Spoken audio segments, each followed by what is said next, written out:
اللہ اللہ اللہ اللہ اللہ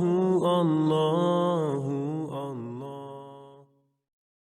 تو گویا ایمان والی ماؤں نے ایسا ماحول بنایا تھا اور ایسے گھروں کے اندر زندگی کے اثرات کو منتقل کیا تھا کہ بچوں میں، بچیوں میں، گھرانے کے ایک ایک فرد میں ایمان والی زندگی پہ مر مٹنا اور آخرت والی زندگی پہ جان چھڑکنا اور ان جذبوں کے ساتھ اپنی زندگی کو گزارنا ان کی زندگیوں کا ذوق اور شوق بن گیا تھا اور وہ ان فکروں کے ساتھ اپنے آپ کو چلا رہے تھے۔ اس لیے میری ماں بہنوں، ضرورت اس کی ہے کہ ہم اپنی حیثیتوں کو پہچانیں کہ کھانا کمانا اور اوڑھنا اور بچھونا اور بننا اور سنورنا یہ تو سب چیزیں دھوکہ ہی دھوکہ ہے۔ یہ چند دن کی دنیا ہے، دنیا میں ہی نقشے بدلتے ہیں۔ بچپن کا روپ الگ ہے، جوانی کا روپ الگ ہے، بڑھاپے کے اندر اپنے چہرہ آنکھوں سے دیکھنا اور اپنے چہرے کو آئینے کے سامنے لانے کے لیے دل شرماتا ہے، اور پھر وہ دن آتے ہیں جب موت کی ہچکی لگتی ہے تو اس بدن کو قبر کے کیڑے اپنی غذا بنائیں گے اور مٹی کے منوں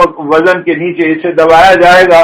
یہ تو بے قیمت ہے اور بے قیمت ہونے کے لیے ہے۔ اس میں قیمت ایمان کی ہے، اس میں قیمت اعمال کی ہے، اس میں قیمت نبی رحمت صلی اللہ علیہ وسلم کی نسبتوں کی ہے۔ اب یہ جتنے بڑے بڑے اہل اللہ گزرے ہیں، حضرت پیران پیر، قطب ربانی، سید الطائفہ، سیدنا شیخ عبد القادر جیلانی، پیران پیر رحمت اللہ علیہ، اب ان کے پیچھے ماں کا پورا کردار ہے کہ ماں بچپن سے ان کا ذہن بنا رہی ہے اور ان کی تربیت کر رہی ہے کہ بیٹا کسی منزل پہ جھوٹ نہیں بولنا اور ہر منزل پہ سچے رہنا، اور سفر پہ 9 برس کی عمر میں بھیجا ہے کہ دین حاصل کرنے کے لیے جاؤ اور یہ چند پیسے ہیں، ان اشرفیوں کو اپنے کمر میں باندھ دیتی ہوں، اسے ساتھ رکھو،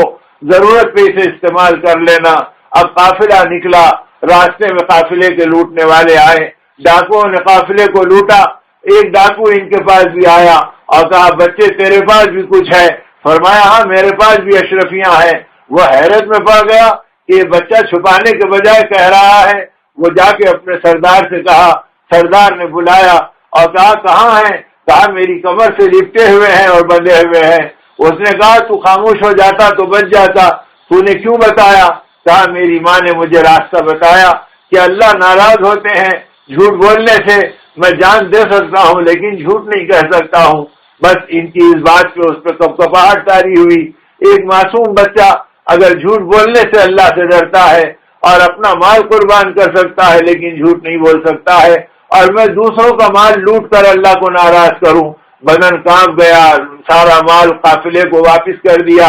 اور وہیں توبہ کی، عہد کیا کہ اب ہم اپنی زندگی پاک باز گزاریں گے۔ تو یہ زندگی کے کردار جتنے ملتے ہیں تو بڑے بڑے اولیاء اللہ کے پیچھے ان کی ماؤں کا ایک اثر ہے، ان کی قربانیوں کا ایک انداز ہے، جس کے نتیجے میں یہ زندگیاں دنیا میں چلی اور چلائی گئیں۔ حضرت خواجہ معین الدین اولیاء رحمت اللہ علیہ، ان کی ماں نے ان کی تربیت کی اور ایسی تربیت کی کہ گھر میں جس دن کھانا ختم ہو جاتا تو یہ کہہ دیتی کہ بیٹا نظام الدین تم اللہ کے مہمان بنا دیے گئے۔ تو اللہ کو معصوم بچوں نے اتنا پہچانا تھا کہ اللہ کے مہمان بننے کے نام سے گھر میں عید کا منظر بن جاتا،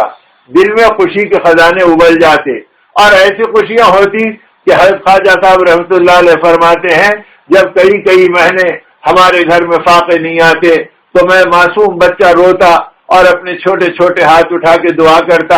اے اللہ وہ مبارک دن کب آئے گا جس دن ہم فاقہ کریں گے اور ہماری روٹی کا آخری ٹکڑا ختم ہو جائے گا اور میری ماں مجھ کو بلا کر اپنی مبارک زبان سے کہے گی کہ میں تمہیں اللہ کا مہمان بنا دی۔ اے اللہ آپ کی عزت کی قسم، ماں کی زبان سے آپ کے مہمان بننے میں جو مزہ آتا ہے اور جو لذت ملتی ہے وہ اچھے مرغن کھانوں میں وہ مزہ نہیں آتا جو فاقے کی حالت میں آپ کے مہمان بننے میں مزہ آتا ہے۔ تو اس طرح یہ جتنی زندگیاں اللہ کو پہچانی اور جن کے ہاتھ پر پھر دنیا راستے پہ پڑی ہے اور ہدایت کے راستے پہ آئی ہے، ان کے پیچھے ان کی ماں کا، ان کی بہن کا، ان کی بیٹیوں کا ایک کردار رہا ہے جو رات دن اس ایمانی محنتوں کے اندر چلتا رہا، اور انہوں نے اپنی زندگی کو اللہ کی بندگی میں ڈال کر اور نبی پاک صلی اللہ علیہ وسلم کی غلامی میں چلا کر دکھلا دیا کہ اس دنیا میں ہم اللہ کے نام اور نبی کے کام کے لیے آئے ہیں۔ جس وقت خواجہ معین الدین اجمیری رحمت اللہ علیہ سفر کیے اور اجمیر سے لے کے کلکتے سے لے کے اجمیر تک کا سفر ہوا، اور اس پورے ایک سفر میں 90 لاکھ لوگ آپ کے ہاتھ پہ اسلام میں داخل ہوئے، اور 70 لاکھ لوگ آپ کے ہاتھ پر توبہ کیے، اور انہوں نے آ کے شکرانے کے طور پہ جب ماں سے ذکر کیا اور کہا اماں جان یہ کس چیز کی برکت ہے، تو ماں کے آنسو ٹپک گئے، اور اماں جان نے کہا بیٹا تم کو جب سے میں نے گود میں لیا ہے کبھی بھی زندگی میں تم کو بے وضو کے دودھ نہیں پلایا، جب بھی دودھ پلانے کا وقت آتا تو باوضی ہوتی اور باوضو ہو کر تمہیں دودھ پلایا کرتی تھی، اللہ نے اس کی برکت سے تمہیں ہدایت کی دولت دی اور تمہارے ہاتھ پہ لوگوں کو ہدایت عطا فرمائی۔ تو میری ماں بہنوں، اصل میں زندگیوں کا ایک تسلسل ہے، جو اپنی زندگیوں کو دین اور ایمان کی محنت پر چلاتے رہے اور اس کی برکتوں کو پاتے رہے۔ اسی لیے یہ ساری چیزیں اس وقت ہوئی جبکہ دین کا ایک ماحول دنیا میں بنا، مرد اور عورتیں اللہ کے لیے اپنی جان و مال کو لگاتی رہی اور آخرت کی فکروں میں اپنی زندگیوں کو تھکاتی رہی اور دین کے کاموں میں اپنے آپ کو گھلاتی رہی۔ جب اس طرح کی محنتیں ادھر اللہ کے لاڈلے نبی کر رہے ہیں، ادھر آپ کا گھرانہ ان قربانیوں پہ چل رہا ہے، ادھر صحابہ کرام دین کی محنتوں پہ دنیا کو ٹھکرا رہے ہیں اور فاقوں کو سینے سے لگا کر اللہ کے دین کا کام کر رہے ہیں، اور جب دنیا آئی قدموں میں، علاقے فتح ہوئے، فتوحات کا زمانہ آیا، خزانے کے خزانے قدموں میں آئے،